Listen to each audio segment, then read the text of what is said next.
Hi, everyone. Welcome to the Power Within podcast. And in this episode, I have a fantastic guest, really interesting guest. And I'm really looking forward to having a deep dive conversation with her today.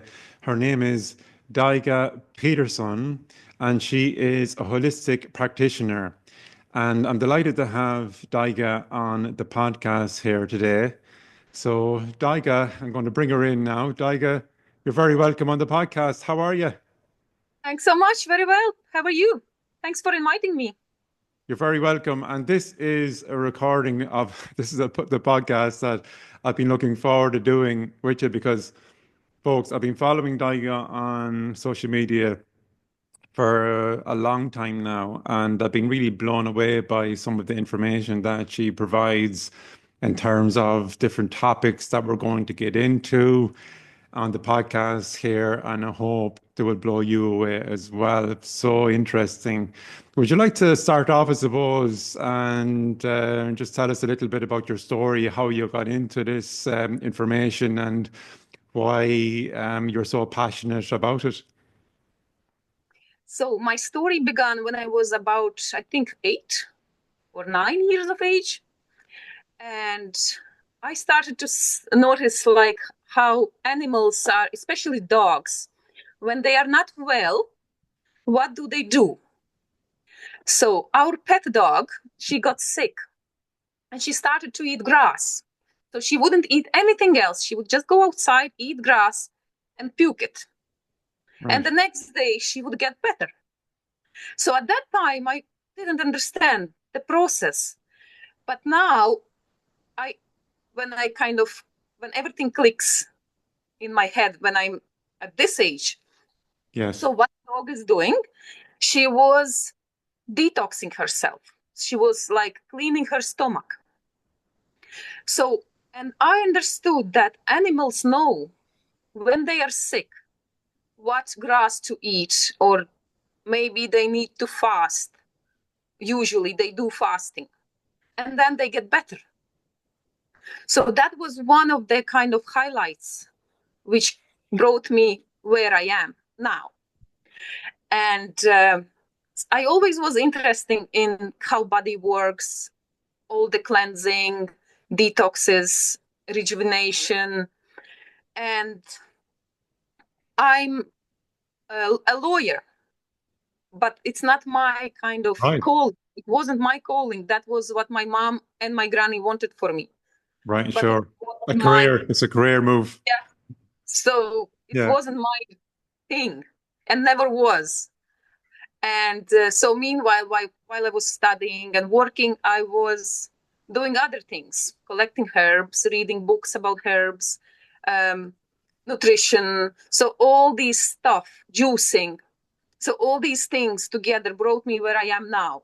And I'm still learning because you never stop learning. You always find something new, something Sure. forgotten. Absolutely. Absolutely. And you're never too old to learn, right? Never too old. And the latest story, my passion is parasitology. I do all sort of things. I do massages, I do therapies, I do ear candling, sound healing. But my main passion would be parasitology.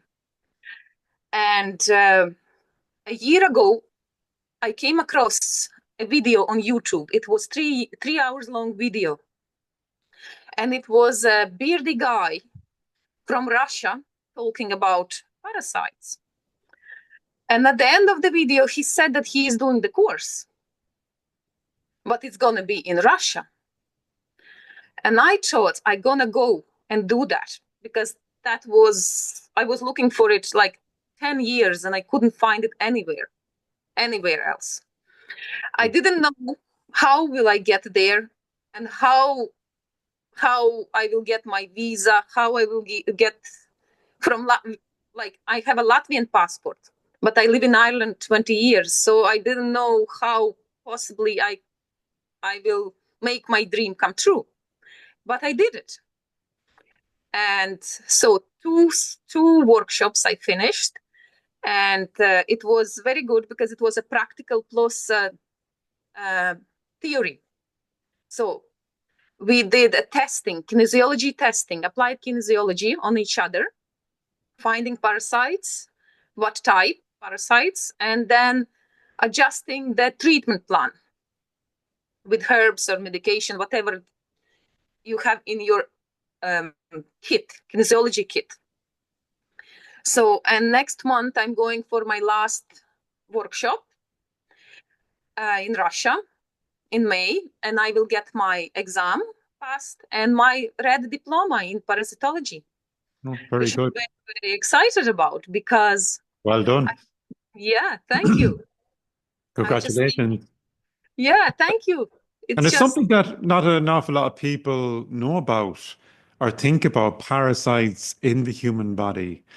And it's fascinating to me because, they can cause a lot of problems, especially in terms of the lifestyle, the modern lifestyles that we live, the way the average person eats, right, these days. And can be unaware of all of these different problems and maybe attributing it to something else, right? yeah. And it's always like that because a doctor will never tell you, very rarely, that you have a parasitic infection. So they will always say, oh, it's allergy, or it's like just fatigue, or it's just something like something with your digestive system. But Mucus. yeah, they will never tell you that what Yeah, yeah, causing that. So yeah. um, in Russia in 1960s, they dewormed children on regular basis in kindergartens, in schools. When you would like, even when you had to work somewhere, like I don't know, with children or with elderly, you had to be dewormed. There are documents online, you can find them. They were like, you had to be dewormed twice a year. And then these things since 1960, it's just disappeared. So it's looks like nobody has parasites anymore. It's like a third world country. You can get them only in Africa, the Yeah. stereotype, but it's not true. And I'm very big fan of theory of terrain. That's And right. so my example, the main example, what I could say about parasites would be like, imagine if you have a compost bin outdoors, open compost bin, and so rodents will come and start eating whatever they find there. So Yeah. you will start to kill rodents, but the new ones will come because there is environment, there is food for them. So you have to remove the compost bin, right? And then rodents will stop coming. Yes. So it's the same thing happens in our bodies. If our terrain is healthy, parasites, we will get parasites, but they will never cause anything. They will not proliferate in us. They Yes. won't cause anything major. But once your terrain is compromised, that's where the problem starts. And Yeah. as like last 20 years, I never seen any healthy people, like, because we are being poisoned with water, with food, with the air we breathe. Like everything is being poisoned, so we cannot be healthy Yeah. at 100% level. So, and parasites are great decompose, like they decompose you. That's from the way of my, of what can I, 1 second. So from my perspective, parasites are there as a cleanup team. So they, if there is environment of like toxic environment and sugary and processed foods and antibiotics, so they love all this kind of uh, putrefaction and everything what happens in the body. So that's environment for them to grow and proliferate. So that's what they love. Yeah. And usually when people say, oh, I need something sweet after dinner, it's not them anymore. It's something controls them. Sure. So because sometimes, like I seen with many people, they just say, oh, I can't control it. I can't. Even they know it's bad for them, but they can't do anything. They just eat it. And so it means that the parasites, they're very adaptive, and they Sure. can send signals through the vagus nerve to your brain that they need food. And they thrive on sugar, on processed sugar, on pastries, anything with white flour, anything like pasta, and gluten. Gluten is another one. So our bodies cannot um, digest gluten, because since 1960s the wheat was hybridized, and 95% of gluten from the hybridized wheat we cannot digest. So the body then stores it, and then there is like mucus. First you will get like a slow, how you say, symptoms like slight fatigue, like tiredness, brain fog. But next stage is worse. So when when the body's pathways are blocked, it cannot, how you say, like eliminate anymore. So that's where cancer and other diseases can Contrived. appear. Yeah. Yes, try. Yeah. So it's very interesting. Um, Yeah, absolutely. Hello, doggy. yeah, I just have to. Oh, she's She's lovely. paying attention, so I'll just have to get her a little bit, scrub her under the desk. And so Yeah. ultimately, I So mean, what you're saying is there then, Daiga, that like, in terms of our body, like we need to be looking after ourselves, detoxifying your body, and not giving the parasites the environment that they want to thrive because, folks, in the modern society that we live in, look, it's a fact that going to a supermarket and it's aisles and aisles and aisles of rubbish, isn't it? Full of sugar and yeah, processed, and like it's a sad day when you have to go into a supermarket and ask where the health food section is. But yeah. that So because what literally, is the rest then? If there is a health food section, what is the exactly, rest? exactly, yeah, Yeah, yeah. exactly. So, and they put usually sugary stuff in front of the tills when you queue up, if you noticed. So and it's like the children could easily access it. Yeah, So it's like purposely done. It's purposely done. and You it's know. it's actually programmed into, I found as a parent when my kids were younger how I was actually, getting a lot of funny looks if I want to feed my children natural organic foods. That it was the norm. It's the norm in society, isn't it, to give Yeah, kids sweets and fizzy drinks. And it's okay, they're only kids. Here's a fizzy drink, here's the sweets, and all the rest of it. And, when the Mr. Softly van comes into the estate, that's a good thing. So it really is something where we have been like programmed to eat crap from the get-go, yeah, 'cause we yeah, we have to take a step back and consider what we're teaching our children folks, because as children we learn by how do we learn mostly? I know as a hypnotist, human see, human do, right? yeah, And, if our parents and those role models we have in our life are, they're eating really unhealthy processed foods, there's a there's a message there that that's okay. And here's some sweets, here's some, and look, I'm not saying that people mean it in a bad way. Of course, it's a lot of people like, it's a kind gesture to give the sweets and all, but I think we're not mindful of what we're doing when we're doing that. Would you agree that like it does start from childhood that we are being programmed to eat all these kind of rubbish processed type foods? it's already, the programming starts already once the baby is born. That's right. That's right. Wrong foods, wrong everything, school system. So it's kind of slippery slope. Yeah, it's slowly, because what it means, like for me, when I notice all what's happening around, it's very hard sometimes to find like-minded people where you can really like, okay, let's go and have a organic juice, and we have a party with fresh organic veg, no Yeah. alcohol, because there is so many things like alcohol is normalized, pornography is normalized, Sure. cigarettes, all Sure. this like sexual one night stands, sexual relationships, it's all It's all normalized. And you know normalized. what time of year I find difficult is Halloween night. Yeah, Halloween yeah, night, myself and my wife, we do have apples and oranges and grapes stand out.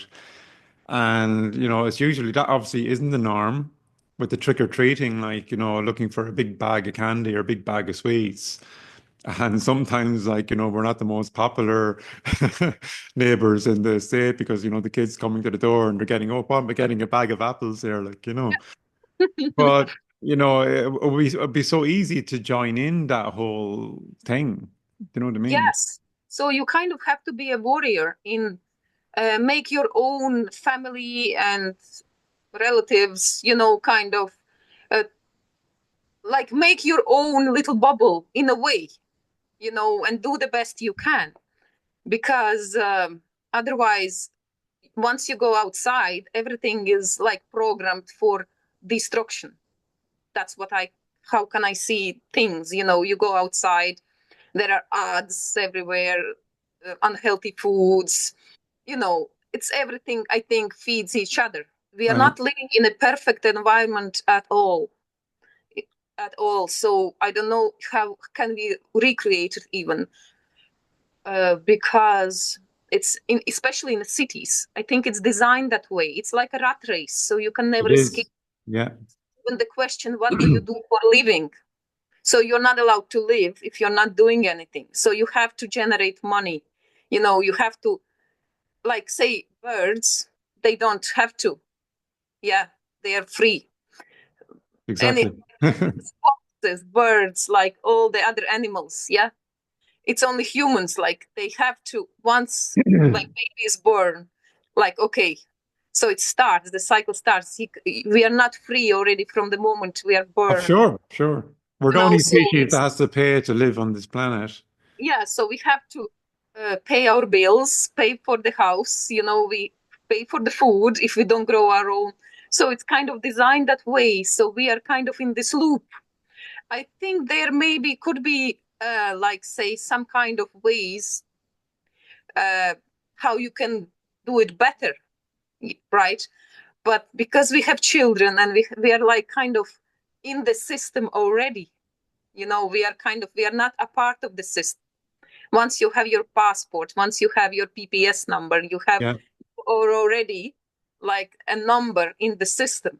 You're not like a free human. yeah, Very interesting how, you know, how everything works when you see it from this perspective. Yeah. sure, sure. And it's looking at that bigger picture. I'm fascinated by how all of that works, and I tend to, see sometimes things that maybe, and maybe you too, that other people may have a blind spot too, because knowledge is power, and unfortunately, folks, you're not going to get the truth from the mainstream media. Definitely, I mean, for most people, like plugged into that kind of constant fear porn, like every Yeah. day coming out. And yeah, I mean, look, even Netflix, Yeah. like the word program, think about what that word means, program.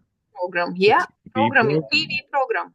Yeah. Yeah, Programming already from and in every movie there is a coffee. So there is this kind of, they know that our consciousness can kind of pick up things and later that's like right. say, you know, so I really believe in this predictive programming as well, what they show in the movies. Whatever they want to replicate, they have to show first, and then it's in the human consciousness already. So and later on, when it's real happen, like when the thing from the movie happens, people are not so worried or stressed because they are already familiar with it from That's the right. movie. I don't know So if you it's know a film, what is it? Escape from New York. Have you ever come across that no, movie?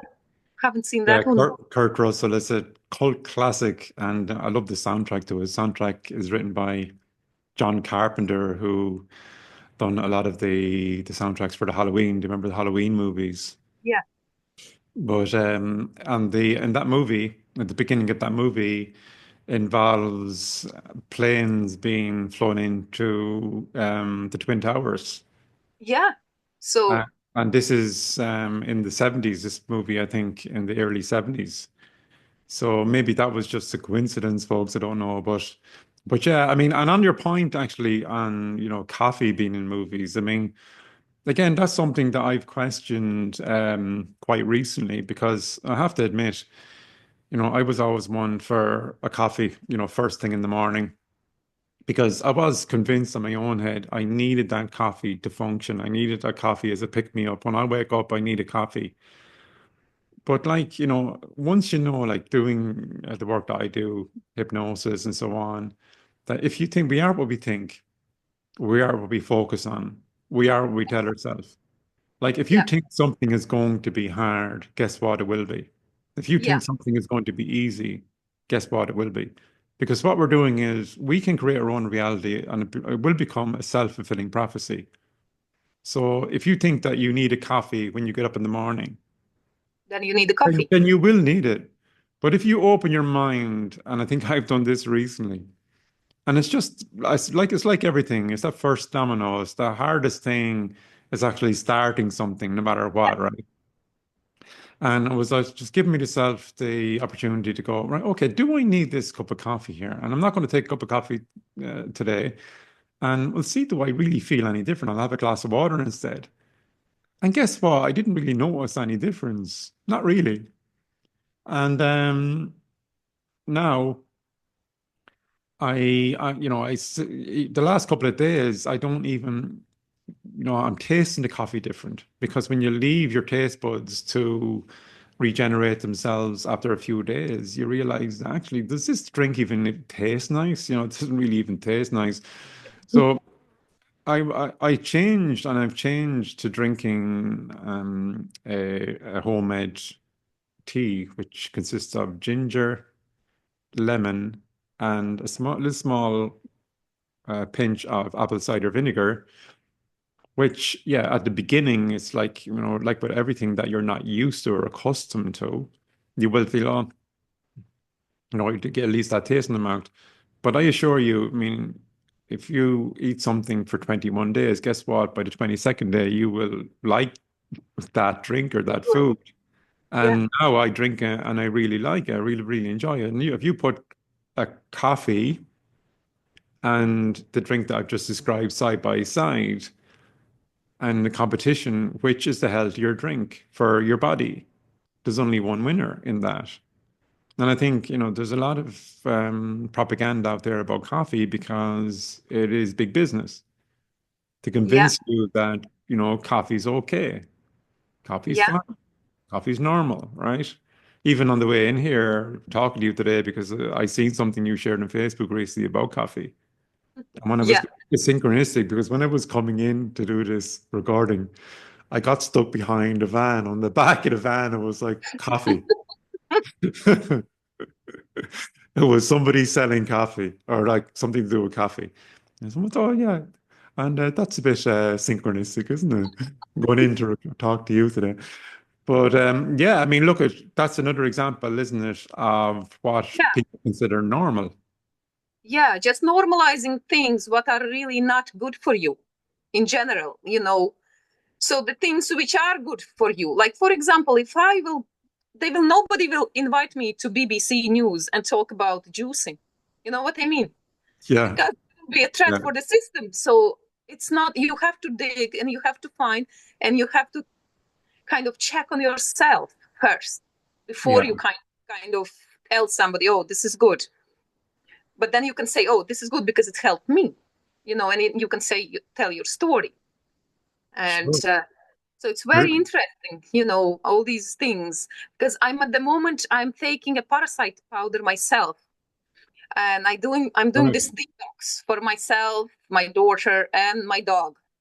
Dog is only on other things, but I make these special powders mixed with, like, say, 20 herbs, and I take them with a teaspoon in the morning and 1 teaspoon in the evening, right, for 21 days. So after 21 days, I already wanted it. I didn't want any sweet things anymore. I was looking for my powder, and it's very bitter because parasites don't like bitter tastes. So it's very interesting how your body is really like, that would be the last thing I would go for, like last year. But now I want it. My body is craving it because I know it's good for me. And there are different herbs, like, as well, not only anti-parasite, there is different herbs for liver, like dandelion root and burdock root, which I just grind it in a coffee grinder. So it's very interesting how our mind works, how we crave things. It's like everything, like, we need to be responsible for our own health and well-being first. Yeah, nobody will. The doctors don't care. They don't need you really healthy. They need you in the middle, not quite bad and not very healthy. So you can still function and go to the pharmacy and buy the medicine. It's a loop. So if all of us will be healthy now, doctors will lose their jobs and pharma will lose their business. So it's not for them convenient for us to be healthy. Yeah. So you have to kind of, this information is being hidden from us. So we are like, we have to kind of dig ourselves, and because there is so much. You learn every day. And doctors are just, like I say, they might be a good people. They're not bad people. They are taught. They're taught wrong thing. They want to help you, but they don't know. They don't have the tools. You know what I mean? So the only tools they have, what they learned in medical schools, which comes from the Rockefeller Foundation, Rockefeller's medical schools. So it's kind of, so what do you do? Many people just go along with everything, and they are still asleep. But when you're awake, once you see, you cannot unsee it. Anything, in life. Yeah. It's real. Like, once you know something, you cannot go back to stuff. It's very interesting. I wanted to tell you a few more things here about about the medical system. If you would like to talk about how it was hijacked and why the alternative medicine, which is real, not alternative from the roots, why it was hijacked and what happened. Yeah, sure. Would you like to know the story? I'd love to know. So this person, his name is Sebastian Kneipp, and he wrote a book, My Water Cure. And he was Bavarian priest in 19th centuries. And he cured Nathaniel Rockefeller from incurable disease. He had something with his stomach. And that was at the end of the 19th century. And Sebastian Kneipp, he cured him with water therapy, herbs, nutrition, exercise, and mental well-being. So he had 5 pillars of health. And shortly after that, in 1910, all the Rockefellers, Rothschilds, they came together and they decided to hijack the medical system. And they made the Flexner reports, in which all the alternative healing modalities, they were banned as quackery. They were like, they said it's just a quackery. So they made this. So the idea they had that they can make petroleum drugs and trick the people, so make money from sick people. And it happened in 1910, but it's already 125 years gone, and it's the same system. So we didn't evolve anywhere. It's the same thing happening. And there were many people trying to go against it. And they were put in prisons and jails, and their medical licenses were taken away. So it's a big system which doesn't want you to talk about cancer or, incurable diseases. There was a guy called Harry Hoxsey. He was jailed 100 times because he made a tea with potassium iodine. Its tea was, I think, from 9 herbs, and he was curing people from cancer. So he was jailed since 1937 till 1939, in 2 years, 100 times, just because they took away his medical license and he was curing people with the herbs. And so it's very say if you want to, you have to be very careful what you talk, even on social media. If you mention cancer or something, so it's very, it's not good for the system. It's a threat for the system, in that way, if you see it as a bigger picture. And this interesting cancer treatment that Harry Fox's grandparent found. What it was, they had horses on their land, and one of the horses get very sick. So, and he started to picking different plants. And Grandpa went with the notebook and he wrote down what horse was eating, what kind of plants and herbs. And from that, he made this anti-cancer formula. And it helped people. So, but you see, the system doesn't want you to talk about these things, alternative cancer cures, because cancer is big business, and you will be punished if you will start curing people. Like now and there, maybe it's okay, but if it will be like kind of more than, like, how you say, if you will become more popular with your treatments, so you will be in trouble. That's what I learned from all these people who were in jail for alternative cancer cures, like Max Gerson as well. Max Gerson, another one, Rudolf Breus. He had a book, Cancer Cure, with he made a special juices and herbal teas, herbal formulas to help people, and he was curing people, but the system doesn't appreciate it.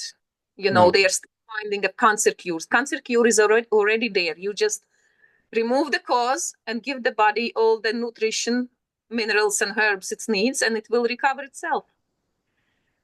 So the doctors will never tell you the real cause. They don't look in. No. But our body has a tremendous capacity to heal itself, doesn't it? Yes. It has an intelligence. And even, again, it's just similar to the coffee. I've been programmed to believe up until a couple of years ago that fasting was akin to starvation. And they've done that as well. It's amazing how they've done that, how they've aligned those two things. Obviously, they're completely different because, fasting, is something that made me discover, to tune in with my own body and how that, are we really hungry? As I said, as you says, a lot of it could be the parasites wanting to be fed. But when are we really, really hungry these days? Again, that's another thing, folks, that we've been brainwashed about and programmed to fear hunger. You think, oh, you don't want your kids to grow hungry, and so you have to feed them, constantly feed them, 3 times a day. 3 Yeah, times a day. 3 times Who a day. told us? Who told us? Yeah, and snacks in between. Yeah, which is very bad, because when you're snacking the valves, like say when you are eating 3 times a day, but you have a gap between meals, like 4 or 5 hours, which is fine. But if you keep snacking in between, your digestive system doesn't have a break. So there are valves in between the stomach. There is a valve when food goes in. Yeah. The valve opens and then it closes and food starts to digest. So if you keep snacking, the valve will open again and pre-digested food will mix with the fresh food. So putrefaction starts, all this kind of fermentation, which is not really good. So your terrain will be already compromised. So it's very important, all those things which they don't teach us this in school, that you have to chew your food properly. You have to avoid snacking between meals. You cannot drink water during the meals because you dilute the stomach juices. So these are very important things if you want to get healthy, if you want to be healthy. But nobody will tell it, not in school or not even your doctor. Yeah. No. So it's simple things. They are very simple, but if you don't know them, you will still get sick. Exactly. And again, we're programmed to think that it's hard. If you ask the average person to fast for 1 hour, 24 hours, Yeah. 1 hour, it will be scary, right, for them to think, oh, I can't do that for 24 hours without eating. Oh, it's terrible. But in actual fact, again, it goes back to we are what we think, folks. We are what we think about. We are what we tell ourselves. Everything is easy when you know how. Like, is it easy or hard to drive a car? Well, my perception and perspective before I drove was it was hard, but now it's easy. Yeah. And when it comes to fasting, it's similar that, like, there's a right way of doing it. Keep yourself hydrated. And, if I'm doing a 24-hour fast, I might have my evening meals, finish up my evening meal between 5 and 6 o'clock in the evening. Don't eat for the rest of the evening. Go to bed, wake up in the morning, just don't eat, just a glass of water. And before you know it, it's the afternoon and you've only a few hours. The last couple of hours can be, if you're not used to fasting, the last couple of hours can be challenging. But again, once you build up to that, you can even start off with 18 hours, right? Yeah. And then build up to 20 and then build up 22 and 20, 24. Because I think 18 hours is the key to say, Autophagy. yeah, it's at that time when your body is triggered from the fasting to release stem cells, right? And growth hormones and other all good healing that it can direct into if you have an inflammation in your gut into that Yeah. area. Yeah. Yeah, because our bodies, like, as you say, like you described it a lot better than me, but I use the metaphor of a washing machine. So from the day we're born, it's like that washing machine going, going, going, going, going, going constantly. And if there's a problem there, and if there's an inflammation or something like that, then throwing more and more food in when you're not giving your body a chance to heal is a problem. And that's how I discovered I had that experience because I thought, look, even healthy food, like you think you're eating a bowl of fruit with some natural yogurt, organic yogurt, and some chia seeds or something like that, but I was still finding cramps, still finding making it worse. And a friend did suggest to me to stop eating for 24 hours and give my body a chance to heal itself. And it did actually Yeah. really, really help. It does really help. But there is another thing which they don't tell people how to properly fast. Like you have to know how to get into the fast and how to come out of the fast. Because Yeah. there was a true story of somebody, friend of friends. She did fasting before Easter. She fasted for 30 days on orange and lemon and grapefruit juice and straight for a month. So she wouldn't eat anything else. She just drank orange, lemon, and grapefruit juice Yeah. for a month. So after that month, I think it was Easter. Easter break. So what she did, she ate chocolates, she ate like all the stuff what she shouldn't be eating after so long, after like 30 days fasting on juices. So she got cancer in 6 months and she died.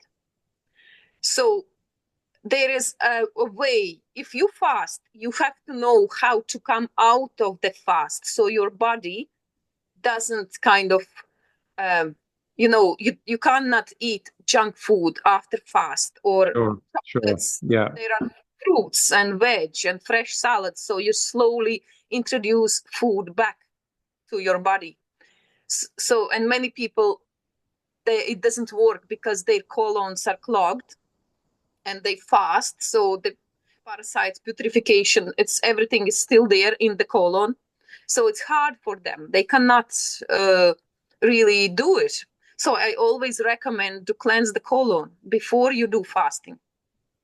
Just like take some herbal blends, like laxative formulas. Usually I would recommend herbs, and say one day before you just do the laxative cleanse, and then on empty bowels it's easier to fast from the next day. Yeah. Because your body doesn't spend time and energy for digestion. If you know what I mean. It's just Sure. Absolutely. energy to regenerate your cells, your everything. So on empty bowels it's always easier to fast. Sure. On herbs or No, it juices makes or perfect water. sense. Yeah, so it's all, how they will never tell. You see, I always post, I don't know, on Facebook these things about colon and cleanses and Right. Yeah. stuff. Dr. So Seppi, it's, yeah. it's so many people, they don't know that it's the death begins in the colon. That's the number one, which should be cleansed before any other treatments can be done.